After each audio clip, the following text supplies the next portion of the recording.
So there we go, travel lift is up there, and the plan now is George has gone off to find a spot in the yard, and then we'll haul her out. So he said I can video her being hauled out, which is nice. Yeah.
So as you can see, we're in the boatyard, and sneak preview of a lot of work that's already been done, but I've been in the yard for about 2 weeks already.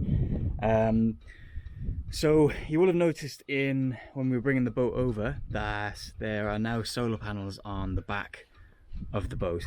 So what I want to do first is I want to go through the footage of installing that, and then after that then I'll explain the plan for the solar panels and how I'm finding them. So yeah, enjoy this episode, there's a lot going on, and talk to you in a while.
So, as you can see, the solar panels are now fitted. You may have noticed in the end of the last clip where I was swinging them up and down. So that's how I'm going to run my solar panels on the boat. They're going to flip up from the side. Now I know that there's loads of other ways of doing it. You could have like an arch and all that kind of stuff. but right now I don't have the time to go building an arch. So what I really mean by I don't have time to build an arch, it would take me a couple of months to build an arch, and I want to be out of here in a year. So there's so many other jobs that I need to do that it's taken a back seat. So in the interim, I've got a couple of nice 3D printed brackets that I designed. The panels swing really nicely off that. I haven't got a bracket down here just yet, and I don't have the method of holding them in place, but I do have the panels on, and I'm really happy. They're very rigid, and they should give us some pretty good PV energy. Now, when these are all up and running, I'll do a full video on PV and all that kind of stuff. But I haven't got them wired in yet. I need to run a loop through the deck so that I can bring all the wires into the boat. I need to join them all up, and then I need to get them onto the batteries. So when all that's done, we'll go through my system in detail, and yeah, if you have any questions about it, stick them down now and I'll make sure I cover them. But for now, basically, we've got a nice solid bar, top and bottom, panels swivel off that, and happy days, they do the job.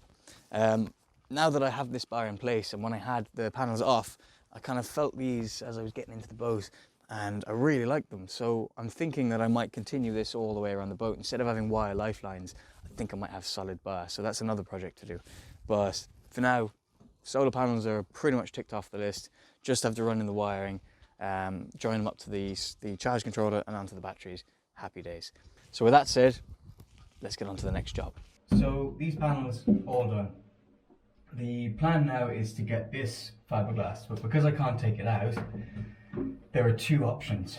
I can either cut the glass to shape and, well, the glass mat to shape and fiberglass it in place, or I can make up a panel like I did for these ones without the plywood on them, and I can just glue it in here with some sealant. Option one is very messy. I'm going to end up with epoxy everywhere, or polyester resin everywhere in the boat. It's going to stink, and I'd rather not do it in here. So I'm going to make the panel up and I'm going to glue it in. The ultimate reason that we're doing all of this fiberglassing is to make the room into a wet room. So as long as the water can't get at the plywood, that's all I'm trying to achieve. So the easiest one for this one is to glue it in. It wouldn't have been easier for these ones, because then I'd have to cut two different types of panel and try and match them up, whereas this was easy to just glue them down together and get a good bond. But I think for this one, I think I'm gonna have to make the panel separately. So let's go and do that. Now the first step is to make the template. So I'll make a template of this. I'll take it out, and then I will make the glass fiber panel slightly bigger and then cut it to shape. So let's get going.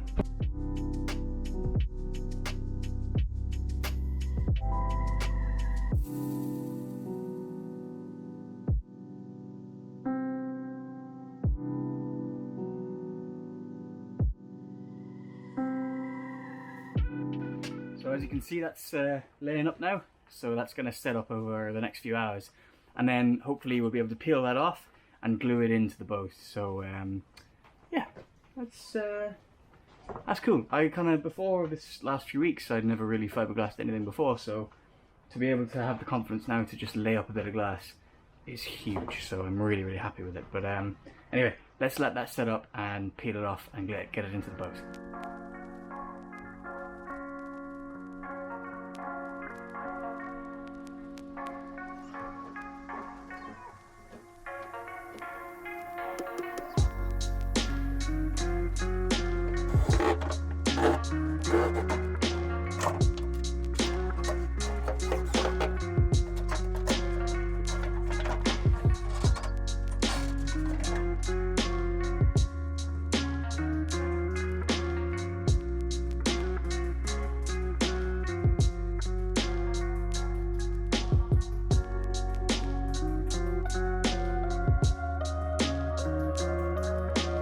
Right, so the big moment, drilling these holes in the side of my boat.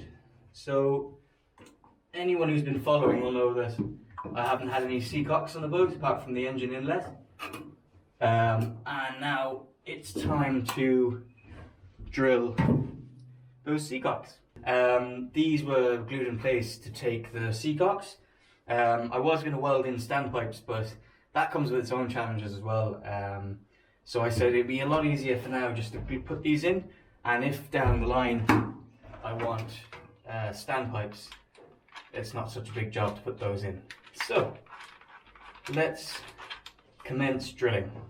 I'm not nervous at all.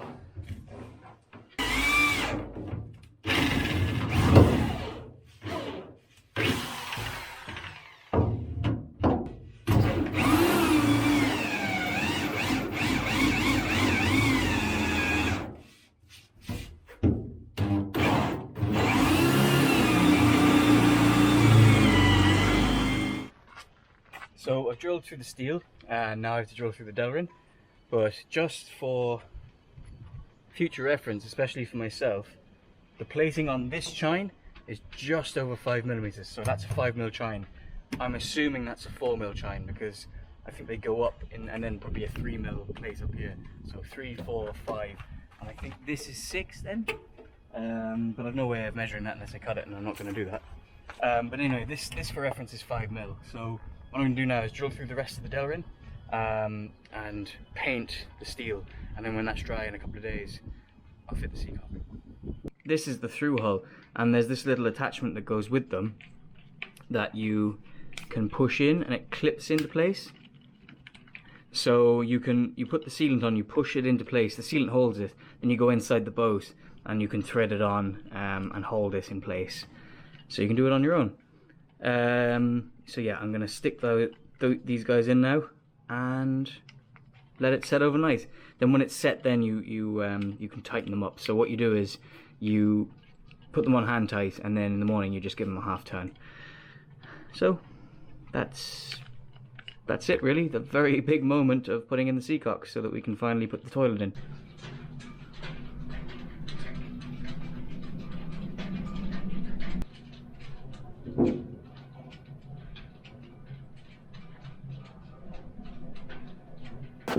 Just for the record, I hate Sikaflex so much.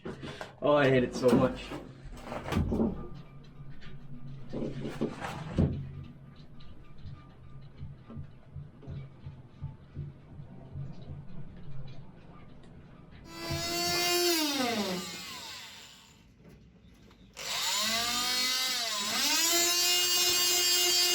Apply a suitable marine grade thread sealant such as Sikaflex 291 or Fast Cure or PTFE tape. Adding a small bead of sealant to the underside of the lower bearing collar can prevent noise through engine vibration, etc.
So I'm actually switching antifoulings this year. We had the original antifouling was Jotun Seaforce, but I'm moving over to International Micron 350, and I'm going to use the Primacon primer just so that we're starting off from a new kind of surface, and I'm not worried about any coatings coming through and affecting the antifouling. So we've sanded the bottom of the boat. Sean did that for me, so thanks buddy. That's been sanded now, and I'm going to do the primer now.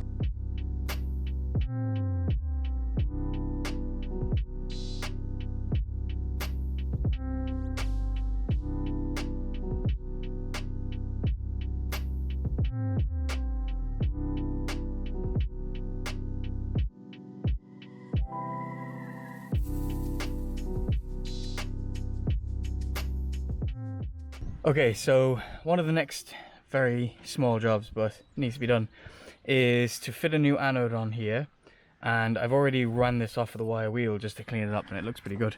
Darglo said to put a bit of descaler on it as well, from kind of kitchen descaler, so I'll do that later.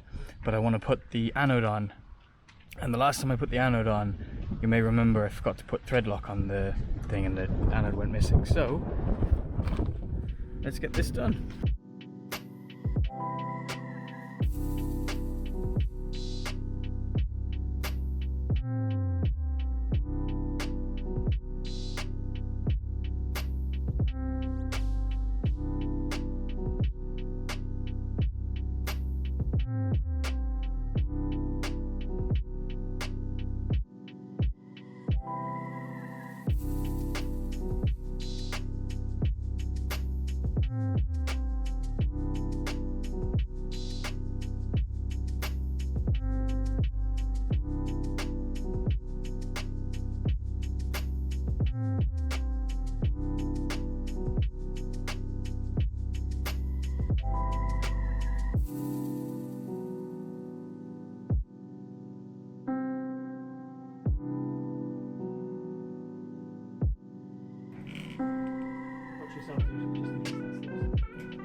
So I'm sitting here in the front of the engine room, and I've been trying to decide what to do with tanks for a long time, and I know that she had a keel tank under the engine, but it was always suspect. I never knew how sealed it was. So the plan was to drill a hole and do a pressure test.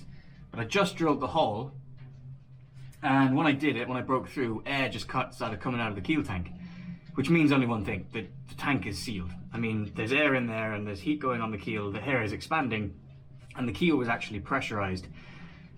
So I think it's very safe to say that the keel tank is perfect. So what I'm going to do is I have a 114mm hole saw, and I have this Vetus tank lid, so it's got all the services I need. Well, most of them. It's got the take off for the engine, the return, the vent and the fill, and then it's got a sender, tank sender on it as well.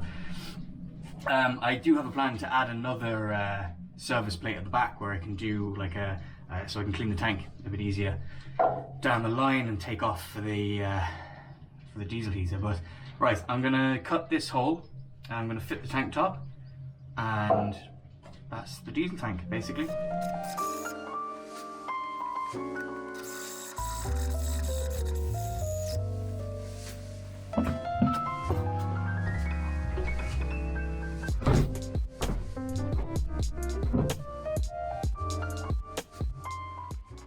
So I'm going to start cleaning the engine, and I've got this stuff called POR 15 cleaner degreaser, industrial strength cleaner, and the way you know it's good stuff is because it says it may cause target damage to organs.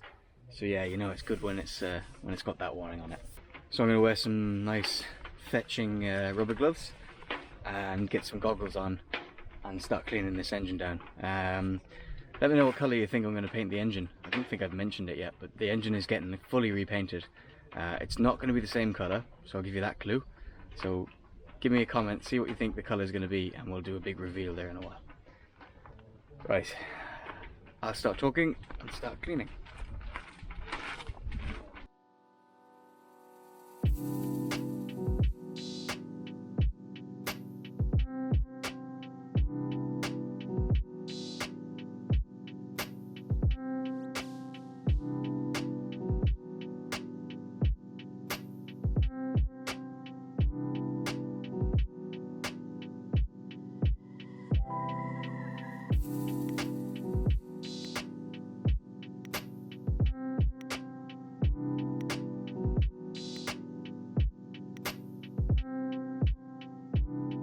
So just on a side note, I know I'm absolutely blitzing through this work and I'm not explaining it to the level of detail that I really want to or usually do. But I've got a really pretty strict deadline of the yard. I've only got 3 weeks to do all this work, so I'm just got my head down and I'm doing it. If you do have any specific questions on things, we can go through it later. But right now I'm working on the cockpit seats and getting all that timber routed and drilled. So I'm going to get on going with that, and I'll let you guys watch time lapse. So yeah.